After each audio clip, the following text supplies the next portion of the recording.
రెడ్డి గారు కానీ, సతీష్ రెడ్డి కానీ, మన విజయ్ కానీ, బుజ్జి బాబీ కానీ వీళ్ళందరూ ఎట్టి పరిస్థితుల్లో కొట్టాలి, ఎట్టి పరిస్థితుల్లో కొట్టాలి. అబ్బాబ్బాబ్బా గ్రేట్ ఎక్స్పీరియన్స్ అన్న గబ్బర్ సింగ్ గారు. ఇంకోటి ఏంటంటే మీ స్పెషల్ అన్నా అప్పట్లో మాకు బాగా గుర్తు, ఇందాక ఆయన చెప్పినట్టు అప్పుడు నువ్వు ఏడన్నావు, ఇప్పుడు వచ్చావు.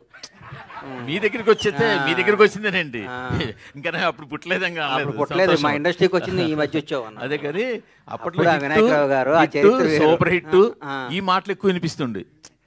బట్ మీ దగ్గర నుంచి ఈ బ్లాక్ బస్టర్ అన్నది మీరే పాపులర్ చేసిన వాడు కదా. ఎందుకో అన్న మూర్తనా, అతి తక్కువ కాలం కూడా మీరు నాకు అత్యంత ఆప్తులు, నాకు సన్నిహితులు. నేను 7 ఏళ్ళు ఇండస్ట్రీకి దూరంగా లేనన్న ఫీలింగ్ కల్పించింది మీరు నాకు.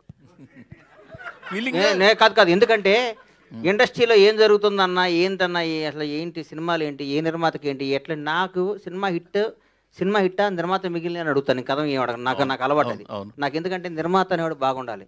చెట్టు బాగుంటాయి కదండి కాయ కోసేది, చెట్టు ఎండిపోతే కాయ ఎక్కడ వస్తుంది, వీళ్ళు ఎక్కడికి వస్తారు. అందుకని ప్రతి నిర్మాత బాగుండాలి, ప్రతి నిర్మాతకు లాభాలు రావాలి, సినిమా తీసిన ప్రతి నిర్మాతకి లాభాలు రావాలి. అట్లాగే ఎవరి పని వాళ్ళు చేయాలి. మా ఊర్లో ఒక చేపలు పట్టేవాడు ఉండేవాడు. చేపలు పడుతూ రోజు చేపలు పట్టుకొచ్చి బయటికి రాగానే కొనుక్కొని అమ్ముకొస్తుంటే ఒకరోజు ఆడికి ఒక ఆలోచన వచ్చింది. నేను పట్టుకొని నీళ్ళల్లో పొద్దున్న గోచి కట్టుకొస్తే వీడు అమ్ముకుంటున్నాడు వీడు, అందుకని ఈడే పట్టుకొని వచ్చి గోసి తీసి ప్యాంటు షర్ట్ వేసుకొని మరి షాద్నగర్ మార్కెట్కి వచ్చి అమ్ముకొని పోయాడు. 2 రోజులు 4 రోజులు అయింది. 5వ రోజు వాడితో పాటు 10 మంది పడుతున్నారు చేపలు. అందుకని టెక్నీషియన్లకి డైరెక్టర్లు అందరికీ చెప్తున్నాను, మీరు సినిమాలే తీయండి, ప్రొడక్షన్లో మేము చేస్తాం, మీరు చేసాడు ఇంకో డైరెక్టర్ వస్తాడు. ఇది టాలెంట్, ఇది ఆస్తి కాదు, ఇది ఎవడ బ్రెయిన్ అటు. సుజిత్ అనేవాడు సినిమా చూశాడు, ఇలా ఓజీ చూస్తుంటే వణుకు వస్తుంది నాకు. సినిమా చూశాడు, అట్లాంటి సుజితులు 10 మంది వస్తారు. ఇక్కడ ఎవరు రావచ్చు, హరీష్ శంకర్ అనేవాడు ఒక మామూలు సామాన్యమైన మధ్యతరగతి ఒక అద్భుతమైన ఒక బ్రాహ్మణ కుటుంబంలో పుట్టిన ఒక కుర్రాడు వచ్చి గబ్బర్ సింగ్ సినిమా తీసా అంటే ఇది ఏం టాలెంట్, ఎవరబ్బాయి ఇలా దాసనాడు రావా ఏనా?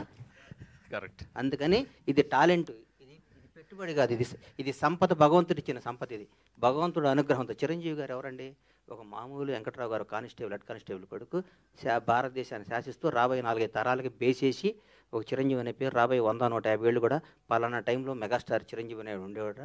ఒక మామూలు కానిస్టేబుల్ కొడుకు హైదరాబాద్ చెన్నై వచ్చి దేశాన్ని శాసిస్తూ ఇదిరా ఎండింగ్, పద్మవిభూషణ్ అయిపోయింది. ఆయన రేపు మాప భారతరత్న కూడా ఇస్తారు ఆయనకి, భారతరత్నగా ఆయన రిటైర్డ్ అవుతాడు. అట్లా చరిత్రలో కొందరే ఉంటారు, కొన్ని లిమిటెడ్. భగవంతుడు ఈ మధ్య మా ఫ్రెండ్ని అడిగా, ఈ వాచ్ ఎంత అంటే 40 కోట్లు అన్నాడు పెట్టుకుంటే. లలిత జ్యువెలరీ ఒక ఫ్రెండ్ ఆయన అడిగితే అదేంటన్న, లిమిటెడ్ ఎడిషన్ 8 చేశాడన్న, ఉంటాయన్న, తర్వాత చేయరా అన్నాడు. అట్లాగే భగవంతుడు కొన్ని లిమిటెడ్ ఎడిషన్ మనుషులను పుట్టిస్తాడు. ఒక చిరంజీవిని, ఒక పవన్ కళ్యాణ్ని, ఒక రేవంత్ రెడ్డిని, ఒక చంద్రబాబు నాయుడిని, ఒక నరేంద్ర మోడీని, ఇట్లాంటి లిమిటెడ్ ఎడిషన్ కొందరు 130 కోట్ల మంది ఈ భారతదేశంలో కొందరు లిమిటెడ్ ఎడిషన్ కొన్ని పీసులు ఉంటాయి. ఆ పీసులు మనం గౌరవించాలి, పూజించాలి, ప్రేమించాలి. కానీ వాళ్ళని మనలాగా అనుకుంటే మన అంత ఎవరు అంటారు. థ్యాంక్ యూ గణేష్ గారు. బాయ్ అన్న. గణేష్ గారు సారీ అన్న. సార్ గణేష్ గారు ఒక క్వశ్చన్ అండి. గణేష్ గారు ఒక క్వశ్చన్ అండి.